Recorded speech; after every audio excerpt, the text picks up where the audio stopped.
देश में जब कोई मध्यम वर्गीय इंसान किसी दूसरे को अमीर बनने के लिए या मेहनत करने के लिए या कहीं कि अपना लेवल बताने के लिए अक्सर जिन दो नामों का जिक्र करता है वो यही टाटा और महिंद्रा होते हैं। देश की दो सबसे प्रतिष्ठित कंपनी जिसे आजादी से कुछ साल पहले ही शुरू किया गया था, वो आजादी के बाद भी आज हमारा साथ दे रही हैं। या कहें कि देश की रीढ़ बनी हुई है। चाहे वो टाटा के ट्रक हो या महिंद्रा की एसयूवी, दोनों समय समय पर एक से एक जरूरी प्रोडक्ट्स को भारत के बाजारों के हिसाब से निकालते रहे हैं। लेकिन इन दोनों कंपनियों को देखकर ये सवाल मन में जरूर आता है कि आखिर कौन सी कंपनी इस समय इस रेस में आगे है। आज के वीडियो में हम आपको इन्हीं दो कंपनीज को कंपेयर करके आपके सामने रखने वाले हैं, तो बने रहिए हमारे साथ इस वीडियो के अंत तक।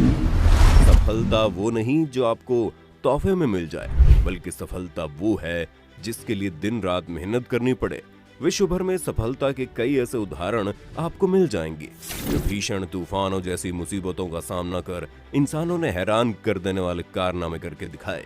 इनमें कई बड़ी व्यावसायिक कंपनियां भी शामिल हैं। इसी क्रम में हम पहले आपको बताते हैं महिंद्रा एंड महिंद्रा कंपनी के बारे में। लेकिन आपको जानकर हैरानी होगी, ये कंपनी कभी महिंद्रा एंड मोहम्मद के नाम से भी जानी जाती थी। जी हाँ, और ऐसा क्यों था, आइए जानते हैं।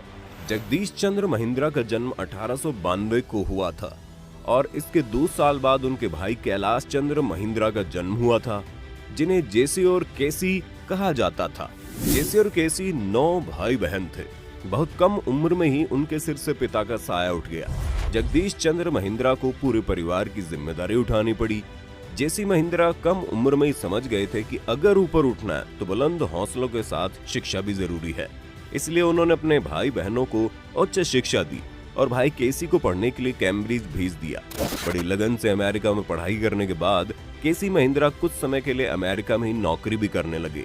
उसके बाद वो साल 1945 में भारत लौट आए क्योंकि उनका वहां मन नहीं लगा।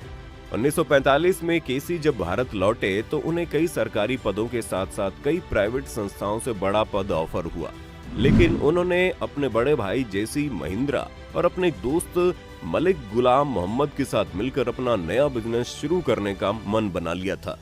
इसी मन के साथ ही तीनों एक साथ मिलकर एक कंपनी की शुरुआत करते हैं जिसका नाम था M&M, यानी महिंद्रा एंड मोहम्मद। जी हाँ, शुरुआत में कंपनी को इसी नाम से जाना जाता था। इसके बाद ही देश आजाद हुआ और पार्टीशन में मोहम्मद साहब पाकिस्तान चले गए, जिस कारण कंपनी का नाम तो M&M ही रहा, लेकिन अब वो महिंद्रा एंड महिंद्रा हो गई थी। इसके बाद उन्होंने विदेश में चलने वाले एक जीप को देखा जो उन्हें बहुत पसंद आई, इसलिए वो भारत में भी उसी तरह की जीप बनाने में लग गए। इसके बाद तो महिंद्रा ने पीछे मुड़कर नहीं देखा। महिंद्रा एक्सयूवी, महिंद्रा स्कॉर्पियो से लेकर और भी बहुत सी महिंद्रा की ऐसी गाड़ियां उन्होंने दी जो भारतीय लोगों की तरक्की की निशानी बन गई। आज महिंद्रा की बागडोर जेसी महिंद्रा के पोते आनंद जी महिंद्रा के हाथों में है। आज सिर्फ महिंद्रा ऑटोमोबाइल ही नहीं बनाती, बल्कि spacecraft, insurance, aftermarket, defence, energy, farm equipment, finance और बहुत सी इंडस्ट्रीज में लगातार काम कर रहा है। आज अगर महिंद्रा ग्रुप के अंदर टोटल नंबर ऑफ कंपनीज की बात करें तो 150 है, जिनमें करीब 2.5 लाख लोग नौकरी करते हैं। 2021 की बात करें तो इस कंपनी ने पिछले साल 45,000 करोड़ रुपए की एनुअल सेल की थी, जो कि अपने आप में एक बड़ा अमाउंट है। और आज महिंद्रा कंपनी नेटवर्थ की बात करें तो वो 190 करोड़ US$ है, यानी करीब 13.5 हजार करोड़ रुपए। लेकिन दोस्तों, जैसा कि हमने आपको पहले ही बताया था कि महिंद्रा के साथ ही एक और कंपनी ने भारत में जन्म लिया था। उसका नाम आज कौन नहीं जानता। जी हाँ, हम बात कर रहे हैं टाटा मोटर्स की, जो कि टाटा ग्रुप की एक बहुत बड़ी कंपनी है, जिसकी शुरुआत उसी साल हुई जिस साल महिंद्रा की शुरुआत हुई थी। लेकिन टाटा उस समय महिंद्रा की तरह छोटे ऑटोमोबाइल की जगह बड़े बड़े लोकोमोटिव इंजन बनाने वाली कंपनी थी। लेकिन महिंद्रा को देखकर या कहें कि आजादी के बाद देश में बढ़ती ऑटोमोबाइल, कार और गाड़ियों की मांग को देखते हुए टाटा भी बहुत दिनों से इससे दूर नहीं रहा और लगातार काम करते हुए उन्होंने 1954 में टाटा की पहली कमर्शियल कार का निर्माण किया। इसके बाद कंपनी इसी दिशा में काम करने में लग गई।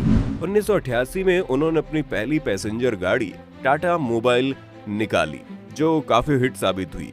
और उसके बाद उन्होंने 1991 में टाटा सियारा लॉन्च की, लेकिन अभी भी टाटा जीप की तरह ये लोगों के पास तक नहीं पहुंच पाई थी। इसलिए 1998 में उन्होंने पहली बार पूरी तरह से इंडिया में बनी एक कार को लॉन्च किया, जिसका नाम सबने सुना ही होगा और अब शायद भूल भी रहे होंगे। जी हाँ, हम बात कर रहे हैं टाटा इंडिका की, जिसने अपने आने के साथ ही मार्केट में खलबली मचा दी। इसके बाद Tata Indigo, Tata safari, Tata Sumo और दुनिया की सबसे सस्ती कार टाटा नैनो जैसी गाड़ियां निकली। आज वही टाटा मोटर्स इंडिया की सबसे सेफ कारों को बनाकर मार्केट में लाने में लगी है, जैसे टाटा जेस्ट। इसके अलावा टाटा ने 2008 में विश्व मंदी के कारण लगभग बंद होने वाली जगुआर और लैंड रोवर जैसी विदेशी कंपनीज को भी खरीदकर उन्हें टाटा मोटर्स का हिस्सा बनाया। आज अगर टाटा मोटर्स की बात करें तो भारत में लगभग हर भारतीय का विश्वास जीतने में सफल रही है। टाटा कंपनी ने 2021 में 61,378 करोड़ रुपए की सालाना बिक्री करके अपने ही पिछले साल के रिकॉर्ड में 14.4% की बढ़ोतरी की है, जो कि महिंद्रा ग्रुप के टोटल सेल से करीब 15,000 करोड़ ज्यादा है। इसके साथ ही टाटा मोटर्स ने करीब 241,000 कमर्शियल गाड़ियों को 2021 में पूरे भारत में बेचा। ये तो हो गई इनकी शुरुआत की कहानी। आइए अब इसके बेसिस पर दोनों कंपनियों के बारे में कुछ और कंपैरिजन देखते हैं। अगर टाटा मोटर्स के मालिक की बात करें तो टाटा मोटर्स को टाटा ग्रुप की तरफ से चलाया जाता है, यानी कि वही इस कंपनी की पेरेंट कंपनी है, जिसकी नेटवर्थ लगभग 110 अरब यूएस डॉलर है, जो कि महिंद्रा ग्रुप से कहीं ज्यादा है। इस तरह से आप समझने की कोशिश करें कि चाहे वो नेट सेल अमाउंट हो या नेट व्हीकल की बिक्री हो, टाटा ने इस मामले में बाजी मार ली है। लेकिन अगर महिंद्रा की बात करें तो उनकी कार बोलेरो ने एक साल में करीब 53,000 यूनिट सेल कर दी है।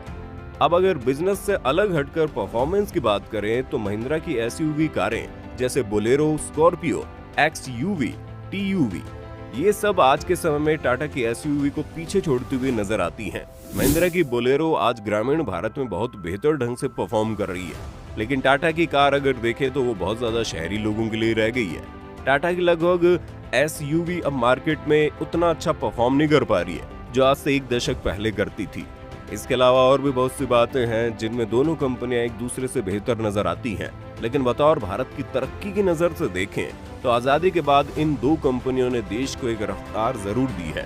आपको क्या लगता है, टाटा और महिंद्रा में कौन है ज्यादा बेहतर? हमें कमेंट करके बताइए। साथ ही इस वीडियो को लाइक और शेयर करना ना भूलें और चैनल को सब्सक्राइब जरूर कर दें।